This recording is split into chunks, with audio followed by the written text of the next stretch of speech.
Before we start today's video, the Red Sox, as it stands right now, are currently tied for the top spot in the American League wildcard. And with that comes home field advantage in the wild card round. If you want the Red Sox to gain the home field advantage in the wild card round, all I want you to do, don't jinx it, like today's video.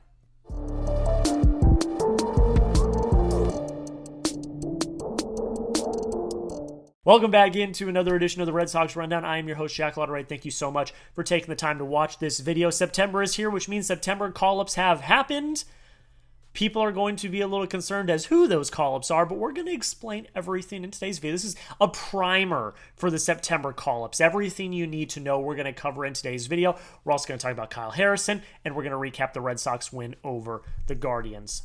I'm going to move my mic here for a sec. All right, let's get into it. Let's talk about September call-ups because I missed this, honestly. It was Labor Day, early in the day. Didn't see it. I missed this. But the Red Sox made at least their first round of September call-ups, calling up Zack Kelly and Ollie Sanchez. And now you're thinking, oh, Jack, Ollie Sanchez, didn't they lose him to waivers earlier this year? Well, yes, last night nobody had any idea the Red Sox traded for Ollie Sanchez back. Now, all they had to do was just send some cash to the Mets, but still, they made a trade, and none of us had any idea. A minor league trade, I guess. I don't even know how that works. I don't know. But Ollie Sanchez is back on the team. He's back on the big league roster. Now, people are going to say, and I've already seen the tweets, Jack, what is this? There's plenty of players sitting in AAA. Why? Why is it Zack Kelly and Ollie Sanchez? Why are those the players that are called up for September rosters? I want to make it abundantly clear, first and foremost.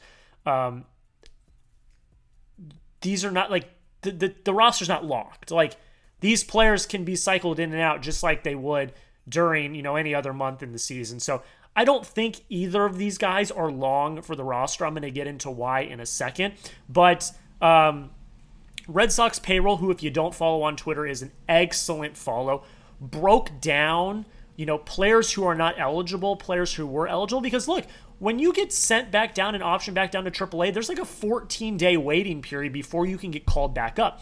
So there are players that are just straight up not eligible to be recalled yet or are on the minor league IL. I have gotten a billion questions about Cooper Criswell. He's on the minor league IL. So there is a bunch of players who are not eligible, and then there are players who are. And Red Sox Payroll has the list. Here are the players who aren't eligible yet. Nick Sogard. I know a lot of people are saying, why don't you just call back up Nick Sogard? Jhostynxon Garcia is not eligible yet. Toro is not eligible yet. In terms of pitchers, Jovani Moran, Isaiah Campbell are not eligible to come back yet. And then Vaughn Grissom, Trace Thompson, and Cooper Criswell are all on the minor league IL. So all of these players that were like, why the hell? Why is it Ollie Sanchez and Zack Kelly? What about this player? What about this player? What about this player? More than likely, they were not eligible to come back up yet. So that's kind of the reason why. So pump the brakes. It's going to be okay.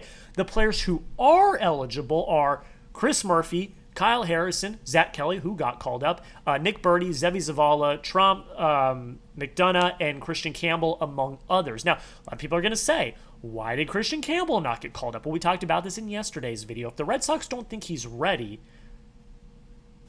pump the brakes. Again, he can be called up, within the next few weeks. These rosters are not locked. I don't think Ollie Sanchez is long for this roster. I think as of right now, he will be up until Nick Sogard or Jhostynxon Garcia, or they feel comfortable bringing up Christian Campbell. I think right now he's just a placeholder for a player that is not eligible to come up. So everyone, pump the brakes. It's going to be okay. When can these players come up? Unless there's a new injury to the MLB team, which if that's the case, they can call up somebody right away. Unless that's the case, Nick Sogard's not eligible until the 9th. Jhostynxon Garcia is not eligible until the 8th. Abraham Toro's not eligible until tomorrow. So it could be Abraham Toro tomorrow. I don't think that's the case, but it could be Abraham Toro tomorrow. Pitchers, Jovani Moran is not eligible till the 12th. Isaiah Campbell's not eligible till the 4th. And then whenever Grissom, Thompson, and Criswell are healthy, they are eligible to be called up. So I don't see a world where Zack Kelly and Ollie Sanchez stay on this roster for a long time. I think Zack Kelly could get sent down tomorrow. And we'll talk about Kyle Harrison here in a second. But I don't think either of these players are long for this roster. So do not freak out at the fact that these two players are the September call-ups. They can make as many moves as they want leading up to the postseason. A lot of the players that you would think are the obvious answers just aren't eligible to be called up yet. So you name a player that you would call up. Who do you think the Red Sox should call up? If you're talking to Craig Breslow right now, and you're to say, hey, Craig, this is what I would do. Name that player. Name a player you think should be called up in the comments down below. I think one of the obvious ones for pitchers is Kyle Harrison, who we've speculated. We speculated yesterday. We talked about it, how he did not pitch in his last outing. I genuinely believe, and I think they are setting it up to where Kyle Harrison is going to pitch tomorrow. I think Kyle Harrison is going to pitch tomorrow, which gives Payton Tolle extra days rest. And then Kyle Harrison will probably pitch next week as well to give 2 spot starts so that Payton Tolle has a good enough time to rest. Because again, he's not used to pitching on 5 days rest. He needs that extra day of rest. So it makes sense that Kyle Harrison will be the one to get called up. So in that case, Zack Kelly will get sent down. Kyle Harrison will get sent up. He'll be up for the next 2 weeks.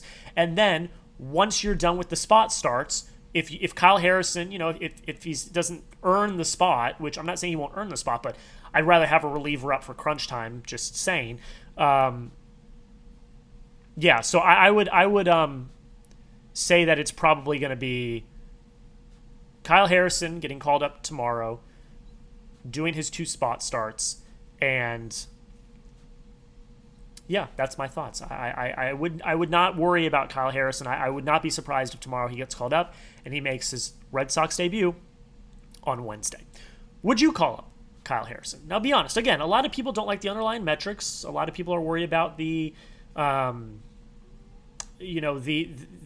arsenal and whether or not his secondary pitches are there and stuff. Like, there's a lot that people worry about, but there's also the potential. And I've said this. I don't think he can do much worse than Dustin May is doing right now in the big leagues. So let me know. Why for yes if you think you would, and for no if you think you would not. Let me know down below in the comments. I want to hear your thoughts. We're going to talk about the game here in 1 second, but first, if you have not already hit that subscribe button, join the family today. I don't think I can describe how hype the September and October is going to be. The Red Sox are playing meaningful baseball. They are fighting for not just the wild card, but also the division, and they are more than likely, barring a massive, massive collapse, going to be playing baseball in October. You're going to want to be updated on everything happening around the Red Sox. So if you have not already, consider hitting that subscribe button. We are growing as fast as an F1 car right now. Hit that subscribe button. Join the family today. I promise you're going to love the content that we're bringing out here on the channel because it's crunch time, folks. It's time for the playoffs. It's time for the final push to October. On that push to October, the Red Sox got a much-needed, very well-deserved win over the Cleveland Guardians, 6-4. Lots of breakdown. Really, really happy with how this turned out on Labor Day. An early game, by the way, to get this over with and enjoy the rest of our nights.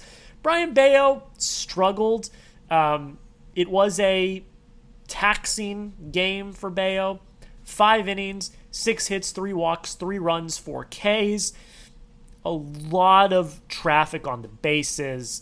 But at the end of the day, he gave you a chance to win the ball game, which is exactly what you needed. All 3 runs came in the 2nd inning, and then after that, you went to work. Steven Matz then gave up a home run in, 5-6, the 7th, or the 8th, one or the other. But Bello did what he needed to do. Would you have liked him to have, some big shutout kind of awesome shutout performance? Of course. But every pitcher is going to have sloppy starts. And so the fact that he at least kept you in a position to win, did not unravel, that actually shows a lot of maturity that we have not seen in years past from him. So that was really, really good to see. And, again, not the cleanest start, a very taxing start, but I like what I saw today from Bello in terms of the maturity. He could have let this game absolutely unravel, and he didn't. that was a step in the right direction, and he is slowly, like we've talked about over the past few weeks, turning into a solid 3, even maybe 2 in your rotation for years and years to come. Offensively, that's the story of the day, though. You just explode onto the scene. 14 hits, 5 walks, 6 Ks. You absolutely dominate the pitching. Roman Anthony goes 2 for 5. He scores a run. Really great day for him. Alex Bregman goes 1 for 5, but he has a clutch double off the monster to score the first run of the game. That was awesome to see. Trevor Story is one of the heroes of the day. He goes 3 for 4, 2 RBIs, 1 run, including a home run. He also walks. Really great to see from him. Romy Gonzalez, one of the lefty killers, goes 2 for 5. He has an RBI on the day. Rob Refsnyder goes 2 for 5. He scores a run. He does strike out twice, though. Nate Eaton has 2 hits today. He goes 2 for 3 with a run scored and a walk. Cedon goes 0 for. Nathaniel Lowe goes 0 for, but Carlos Narvaez pinch hits for Nathaniel Lowe. He has a 2 RBI hit to basically seal the game for the Red Sox. That made it 5-3 in the 5th to give them the lead. That was one of the turning points in the game.